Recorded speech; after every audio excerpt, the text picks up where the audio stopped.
Hi hello, welcome to ஜென்னாக் channel. நம்ம இன்னைக்கு சேனலில் தமிழ்நாடு இன்ஜினியரிங் அட்மிஷன் ப்ராசஸ் எப்படி, அப்புறம் லாஸ்ட் இயர் எந்த மார்க்குக்கு எந்த காலேஜ் கிடச்சிது, எந்த குரூப் கிடச்சிது, அது எங்கே பார்க்கணும், அப்புறம் ஜாயின் பண்ணுறதுக்கு ரெஜிஸ்டர் பண்ணுறதுக்கு என்னென்ன டாக்குமெண்ட்ஸ் தேவை, அப்புறம் கவுன்சிலிங் ப்ராசஸ் எப்படி நடக்கும் அப்படின்ற ஒரு கிளான்ஸ் தான் இன்றைக்கி நம்ம வீடியோவில் பார்க்க போகிறோம். ஸோ நம்ம ஜென்னாக் சேனலோட மெயின் அப்ஜெக்டிவே 8th டு 12th ஸ்டாண்டர்ட் ஸ்டூடெண்ட்ஸுக்கு கரியர் கைடன்ஸ். ஏன்னா after 12th engineering, MBBS, BDS, law இல்லை பிஎஸ்சி கோர்சஸ், பிகாம் அப்படின்னு சொல்லி ஒரு 10 கோர்ஸ்குள்ளேயே 90% ஆஃப் த ஸ்டூடெண்ட்ஸ் அட்மிஷன் வாங்குறாங்க காலேஜில். அது இல்லாமல் நிறைய இடன் ஜெம் கோர்சஸ் காலேஜஸ்லாம் இருக்குது, தமிழ்நாட்டிலையும் இருக்குது, அக்ராஸ் இந்தியாலையும் இருக்குது. அது எப்படி ஜாயின் பண்ணணும், அதுக்கு என்ன கோர்ஸ் படிக்கணும், என்ன என்ட்ரன்ஸ் எக்ஸாம் எழுதணும் அப்படின்ற அவேர்னஸ்ஸு கொண்டு வரணுன்றது தான் நம்ம சேனலோட main objective. Especially for 8th to 12th standard students, அப்புறம் அவங்களோட பேரண்ட்ஸுக்கு. ஸோ உங்களுக்கு ஃப்ரெண்ட்ஸ் அண்ட் ரிலேட்டிவ்ஸ் யாராச்சும் 8th to 12th standard students இருக்காங்கன்னா அவங்களுக்கு நம்ம சேனலை ரெஃபர் பண்ணுங்கள், சப்போர்ட் பண்ணுங்கள். ஸோ இன்றைக்கி நம்ம பார்க்க போகிறது Tamil Nadu engineering admission affiliated to Anna university colleges counselling எப்படி நடக்குது, லாஸ்ட் இயர் என்ன கட் ஆஃப், அதை ஜாயின் பண்ணுறதுக்கு அந்த அட்மிஷன் கவுன்சிலிங் ப்ராசஸ் போகிறதுக்கு என்னென்ன டாக்குமெண்ட்ஸ் தேவை அப்படின்றத பார்க்க போகிறோம். ஸோ அண்ணா யூனிவர்சிட்டி கீழே ஆல்மோஸ்ட் இந்த இயர் 484 காலேஜஸ் இருக்குது தமிழ்நாட்டில், இன்ஜினியரிங் காலேஜஸ். அந்த 484 காலேஜஸ்க்கு தான் கவுன்சிலிங் நம்ம பார்க்க போகிறோம். நடக்க போகுது 2026 ஆல்மோஸ்ட் 1.75 லேக்ஸ், 1,75,000 இன்ஜினியரிங் சீட்ஸ் இருக்குது ஃபுல் தமிழ்நாடு இந்த 484 காலேஜஸில். So official website cut off mark, இந்த டாக்குமெண்ட்ஸ் என்ன, கவுன்சிலிங் ப்ராசஸை பற்றி தெரிஞ்சுக்கிற டீட்டெயிலுக்கு அதோட கட் ஆஃப் மார்க் அதோட இமெயில் ஐடி வெப்சைட் www.tneaonline.org. இதுதான் இந்த ப்ராசஸுக்கான டீட்டெயில்ஸ் தெரிஞ்சுக்கிறதுக்கான website www.tneaonline.org. Cut off mark, documents என்ன, கவுன்சிலிங் ப்ராசஸ் என்ன அப்படின்னு நான் இப்போ ஆன்லைன்லேயே காட்டுறேன். அண்ணா யூனிவர்சிட்டி .edu தான் ரெஜிஸ்ட்ரேஷனுக்கு, கவுன்சிலிங் ப்ராசஸுக்கு நீங்கள் யூஸ் பண்ணுறது. இந்த வெப்சைட் லாஸ்ட் இயர் என்ன கட் ஆஃபுக்கு எந்த காலேஜ் எந்த கோர்ஸ் கிடச்சிது, என்ன டாக்குமெண்ட்ஸ் தேவை, கவுன்சிலிங் ப்ராசஸ் எப்படி நடக்கும் அப்படின்றது, எந்தெந்த டேட்டில் என்னென்ன டைம் டேபிள் கொடுத்துருக்காங்க அப்படின்றத பார்க்கறது தான் இந்த வெப்சைட். ரெஜிஸ்ட்ரேஷன் பண்ணுறது நீங்கள் annainu.edu தான் பண்ணணும்.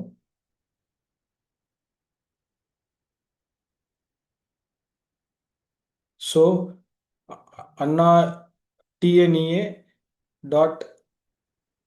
TNEA.org அப்படின்றதுக்குள்ளே போனீங்கன்னா இந்த ஃபஸ்ட்டு இருக்குது பார்த்தீங்களா, TNEA ஆன்லைன் ORG, இதுக்குள்ளே போனீங்க அப்படின்னா இந்த வெப்சைட் ஓப்பன் ஆகும். இதில் இந்த மாதிரி வரும். இந்த மாதிரி வர்றப்ப நீங்கள் கட் ஆஃப் மார்க் அப்படின்னு இருக்கு இல்லையா, இதை கிளிக் பண்ணீங்க அப்படின்னா இந்த மாதிரி ஒரு லிங்க் வரும். இதை கிளிக் பண்ணீங்க அப்படின்னா புதுசாக ஒரு டேப் ஓப்பன் ஆகும். வெரிஃபிகேஷன் கேட்கும், ப்ரொசீட் டு போர்ட்டல் அப்படின்றது. நீங்கள் ப்ரொசீட் டு போர்ட்டல் கொடுத்த பிறகு இந்த ஸ்க்ரீன் ஓப்பன் ஆகும். இதில் நீங்கள் கீழே போனீங்கன்னா இந்த பாருங்கள், அண்ணா யூனிவர்சிட்டி சிஇஜி கேம்பஸ், அண்ணா யூனிவர்சிட்டி, ஒவ்வொரு இன்ஜினியரிங் கோர்சஸுக்கும் கம்யூனிட்டி வைஸ் என்ன கட் ஆஃப் மார்க் இருந்தது லாஸ்ட் இயர் அப்படின்றது வந்துடும்.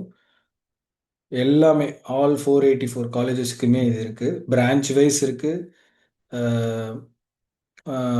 கம்யூனிட்டி வைஸு, காலேஜ் வைஸ் எல்லாமே நீங்கள் பார்த்துக்கலாம். எந்த காலேஜில் எந்த கோர்ஸ் எந்த கம்யூனிட்டிக்கு எவ்வளோ கட் ஆஃப் அப்படிங்கிறது நீங்கள் இதில் பார்த்துக்கலாம். இப்போது நீங்கள் இல்லை எனக்கு பர்டிகுலராக ஒரு காலேஜ் வேணும், ஒரு டிஸ்ட்ரிக்டில் வேணும், ஒரு டிபார்ட்மெண்ட் வேணும்னா அது இங்கே நீங்கள் டைப் பண்ணிங்கன்னா அந்த, இப்போ ஃபார் எக்ஸாம்பிள் நீங்கள் கோயம்புத்தூரில் நான் ஒரு இது போடுறேன், கம்ப்யூட்டர் சயின்ஸ் இன்ஜினியரிங் அப்படின்னு போட்டுட்டேன் அப்படின்னா அதுக்கு கீழே இவ்வளோ காலேஜஸ் நான் கோயம்புத்தூர் கம்ப்யூட்டர் சயின்ஸ் இன்ஜினியரிங் போட்டதுனால government college of technology Coimbatore, CIT Coimbatore, இந்த மாதிரி போட்டு என்னென்ன கட் ஆஃப், யார் யாருக்கு எந்தெந்த கம்யூனிட்டிக்கு எது எந்த cut off. For example first college பார்த்தீங்கன்னா அதோட காலேஜ் கோடு, அப்புறமா ஓசிக்கு 197.5, பிசி 196, மோஸ்ட் பேக்வர்ட் காஸ்ட் வந்து 195.5. அந்த மாதிரி எஸ்சி எஸ்டின்னு கம்யூனிட்டி வைஸ் உங்களுக்கு லாஸ்ட் இயரோட கட் ஆஃப் தெரிஞ்சிடும். ஸோ இதை வச்சு நீங்கள் எந்த காலேஜ் எல்லாம் நீங்கள் உங்களுக்கு கிடைக்கும், உங்களுக்கு இப்போ அந்த 12th ரிசல்ட் நேற்று வந்தது இல்லையா, அதை வச்சு நீங்கள் இதை மேப் பண்ணி பார்த்துக்கலாம். Maybe 1 or 2 mark plus or மைனஸில் போகும். ஒன்று ஃப்ரண்ட்டில் இருக்கும் இல்லை பேக்கில் இருக்கும். ஸோ அதை பேஸ் பண்ணி நீங்கள் சூஸ் பண்ணிக்கோங்க. அவ்வளோதான் டாலரன்ஸ் இருக்கும். அதுக்கு மேலெலாம் ஒன்றும் பெரிய டிஃப்ரென்ஸ் வராது. மேபி 1 or 2 மார்க் டிஃப்ரென்ஸ் வரும். ஸோ நீங்கள் ஒரு 10 to 12 காலேஜஸ் நீங்கள் அரைவ் பண்ணி வச்சுக்கோங்க. வித் கோர்ஸ் எந்த காலேஜில் எந்த கோர்ஸ் அப்படின்றத அரைவ் பண்ணி வச்சுக்கோங்க. ஸோ நீங்கள் சாய்ஸ் ஃபில் பண்ணுறப்ப அந்த காலேஜுக்கு ப்ரிஃபர் பண்ணி கொடுங்க. ஸோ அதுக்கப்புறம் வந்து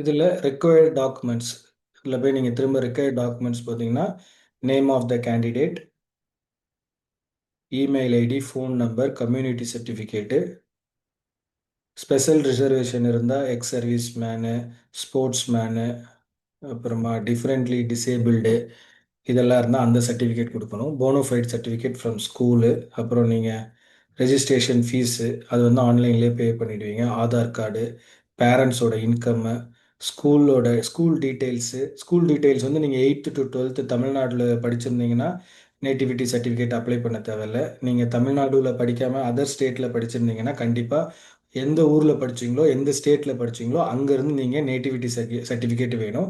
அது டிஜிட்டலாக இருந்தாலும் ஓகே. டிஜிட்டல் பஞ்சாயத்து ஆஃபீஸ் இல்லைன்னா நகராட்சி அந்த அதர் ஸ்டேட்ஸில் டிஜிட்டல் நேட்டிவிட்டி சர்டிஃபிகேட்ஸ் தராங்க. அந்த சர்டிஃபிகேட் நீங்கள் ப்ரொடியூஸ் பண்ணிங்கன்னா இங்கே நீங்கள் அப்ளை பண்ணலாம்.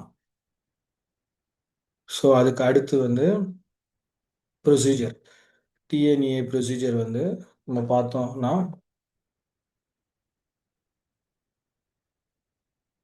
ஃபஸ்ட்டு வந்து இதுதான் ப்ராசஸ்ஸு.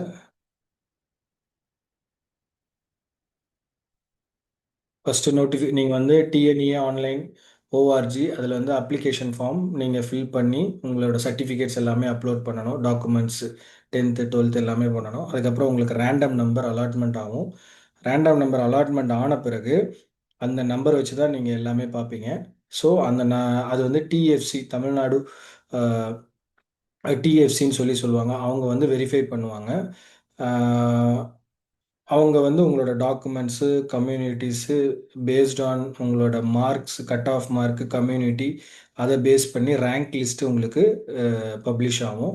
அதுக்கப்புறம் ஆன்லைன் கவுன்சிலிங் நடக்கும். அதுக்கப்புறம் அலாட்மெண்ட் ஆர்டர் கிடக்கும்.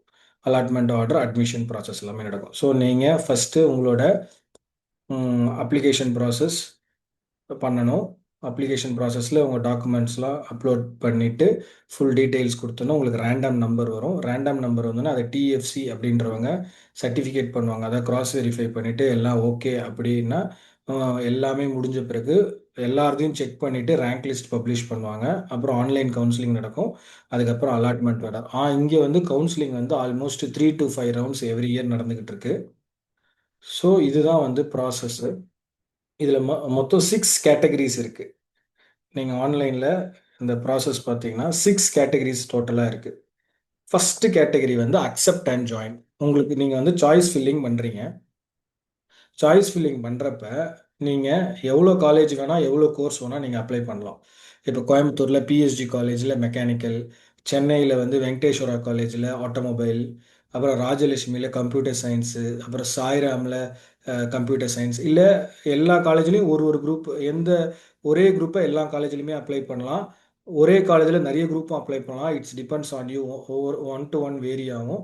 ஸோ எவ்வளோ காலேஜில் எவ்வளோ கோர்ஸ் வேணால் நீங்கள் சாய்ஸ் ஃபில்லிங் பண்ணலாம். 100 காலேஜஸ் கூட பண்ணலாம்.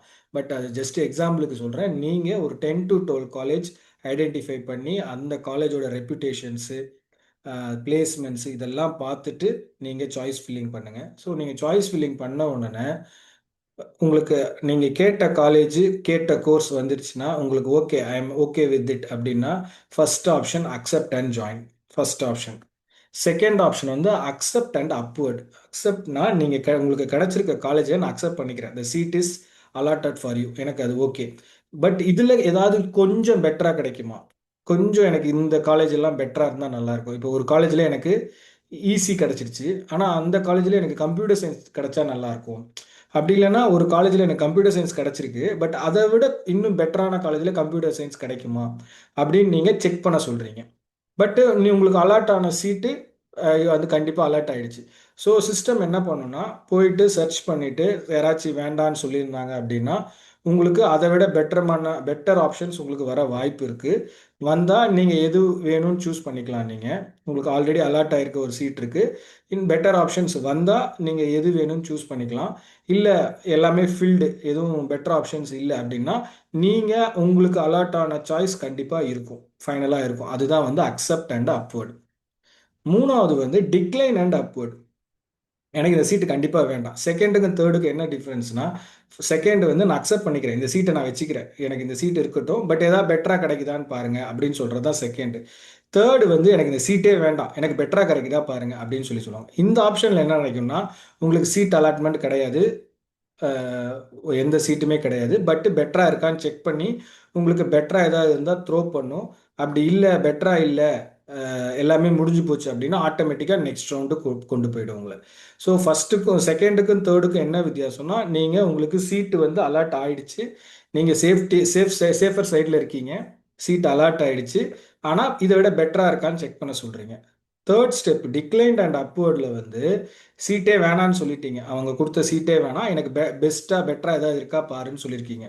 ஸோ அது பெஸ்ட்டாக பெட்டராக இருந்து வந்தால் ஓகே, சப்போஸ் வரலன்னா you will move to next round. So அதுக்கு அடுத்து ஃபோர்த் ஆப்ஷன் வந்து decline and move to next round. அப்படின்னா எனக்கு இந்த சீட்டு வேண்டாம், இந்த ரவுண்டு வேண்டாம், நான் நெக்ஸ்ட் ரவுண்டுக்கு போயிடுறேன், அதுதான் வந்து decline and move to next round. Fifth option வந்து decline and quit. Decline and குவைட்னா நான் எனக்கு இந்த சீட்டு வேணாம், நான் அண்ணா கவுன்சிலிங்லேருந்தே வெளியே போயிடுறேன் அப்படின்றதான் fifth option, decline and quit. So last option வந்து நான் அக்செப்டும் பண்ணல, நான் டிக்ளைனும் பண்ணல, அப்வர்ட் பண்ணி செக் பண்ணுங்க, அப்படி இல்லைன்னா நெக்ஸ்ட் ரவுண்டுக்கு என்ன மூவ் பண்ணிடுங்க.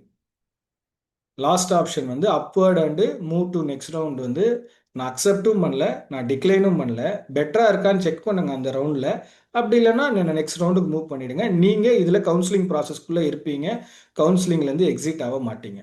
ஸோ இந்த ஃபிஃப்த் ஆப்ஷன் இருக்குல்ல, டிக்ளைன் அண்ட் குவிட், இதில் மட்டும்தான் நீங்கள் கவுன்சிலிங்லேருந்து வெளியே போவீங்க.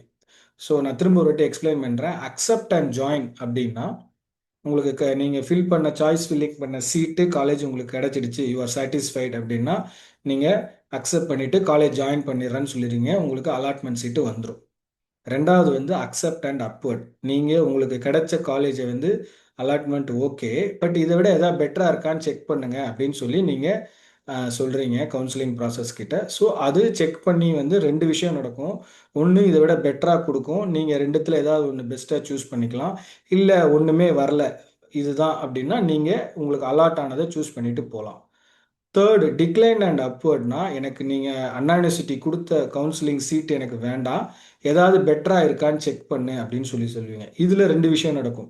ஏதாவது பெட்டராக இருக்கான்னு வந்து உங்களுக்கு ஒன்று த்ரோ பண்ணும், அதை நீங்கள் அக்செப்ட் பண்ணிக்கலாம். அப்படி இல்லை நீங்கள் எதுவுமே த்ரோ பண்ணல, சீட் எல்லாம் காலி ஆயிடுச்சுன்னா ஆட்டோமேட்டிக்காக நெக்ஸ்ட் ரவுண்டு போயிடும். ஃபோர்த் ஆப்ஷன் வந்து decline and move to next round. இது ஸ்ட்ரைட்டாகவே நீங்கள் டிக்ளைனும் பண்ணிடுறீங்க, நெக்ஸ்ட் ரவுண்டுக்கு மூவ் பண்ணுங்கன்னு சொல்லிடுறீங்க. தேர்ட் ஆப்ஷனில் வந்து செக் பண்ணி பார்த்துட்டு மூவ் பண்ணுங்கன்றீங்க. செக் பண்ணி பார்த்துட்டு த்ரோ பண்ணும், அது வேணும்னா நீங்கள் எடுத்துக்கலாம், இல்லை சீட்டே இல்லைன்னா அது ஆட்டோமேட்டிக்காக மூவ் ஆகிடும். பட் ஃபோர்த் ஆப்ஷன் வந்து டைரெக்டாக சீட்டும் எனக்கு இந்த சீட்டு ஐ எம் நாட் இன்ட்ரெஸ்டடு, அது இல்லாமல் நான் அடுத்த ரவுண்டு மூவ் பண்ணிடுங்க, ஐ எம் நாட் இன்ட்ரெஸ்டட் இந்த ரவுண்ட் அப்படின்னு சொல்லி ஸ்ட்ரைட்டாகவே சொல்லிடுறீங்க. ஃபிஃப்த்து வந்து கம்ப்ளீட்டாக எனக்கு சீட்டும் வேண்டாம், நான் வந்து கவுன்சிலிங் ப்ராசஸ்லேருந்து வெளில போகிறேன் அப்படின்னு சொல்லி போகிறது தான் ஃபிஃப்த்து. லாஸ்ட் வந்து upward and move to next round வந்து நான் அக்செப்டும் பண்ணலை, நான் டிக்ளைனும் பண்ணலை, இந்த ரவுண்டில் செக் பண்ணி பாருங்கள் ஏதாச்சும் பெஸ்ட்டாக வருதா அப்படின்ட்டு, ஏதாச்சும் இருந்தால் என்னோட மார்க்குக்கு கொடுங்க, அப்படி இல்லைன்னா மூவ் டு நெக்ஸ்ட் ரவுண்ட் அப்படின்னு சொல்கிறது தான் இந்த சிக்ஸ் ஆப்ஷன்ஸ் இருக்குது இன் கவுன்சிலிங் ப்ராசஸ். ஸோ இதில் பெஸ்ட்டு பெட்டர் அப்படின்னு பார்த்தா ஃபஸ்ட்டு டூ ஆப்ஷன்ஸ் தான், accept and join and accept and upward. என்னை பொறுத்த வரையும் accept and upward and accept and join தான் வந்து என்னை பொறுத்த வரையும். ஸோ உங்களுக்கு ஒரு காலேஜ் கிடைக்குதுன்னா நீங்கள் ஸ்ட்ரைட்டாகவே ஜாயின் பண்ணிவிடுங்க கன்ஃபியூஷன் இல்லாமல், இல்லைனா ஏதாச்சும் ஒரு பெட்டர்மெண்ட்டு பார்க்கலாம். பட் சேஃபர் சைட் நீங்கள் ஒரு காலேஜை வச்சுருக்கணும். ஸோ இதுதான் வந்து இன்னைக்கு நம்ம பார்த்தது. ஸோ இந்த ஸ்லைடு இருக்குது பார்த்தீங்களா, இந்த ஸ்லைடில் வந்து நம்ம கிளியராகவே எக்ஸ்பிளைன் பண்ணியிருக்கோம். இதை நம்ம யூடியூப் சேனல்லையும் போடுறோம், டிஸ்ப்ளே பண்ணுறோம். Accept and join, accept and upward, decline and upward, decline and move to next round, decline and quit counselling, upward or move to next round. இதுதான் வந்து இந்த கவுன்சிலிங் ப்ராசஸில் இருக்க 6 options for selecting for allotting the seats, engineering seats in Tamil Nadu. So இது இல்லாமல் உங்களுக்கு வேறு ஏதாச்சும் டவுட்ஸ் இருக்குது கவுன்சிலிங் ப்ராசஸில், சாய்ஸ் ஃபில்லிங் எப்படி பண்ணணும், எந்த காலேஜை விட எந்த காலேஜ் பெட்ரு, எந்த கோர்ஸ் எடுக்கலாம், பெஸ்ட்டு காலேஜ் பெட்டரா இல்லை பெஸ்ட்டு கோர்ஸ் பெட்டரா, அந்த மாதிரி ஏதாச்சும் கரியர் கைடன்ஸ் தேவைப்பட்டுச்சுன்னா என் நம்பர் இங்கே கொடுத்துருக்கேன் பாருங்கள், எனக்கு கால் பண்ணுங்கள். Thank you so much. பாய்.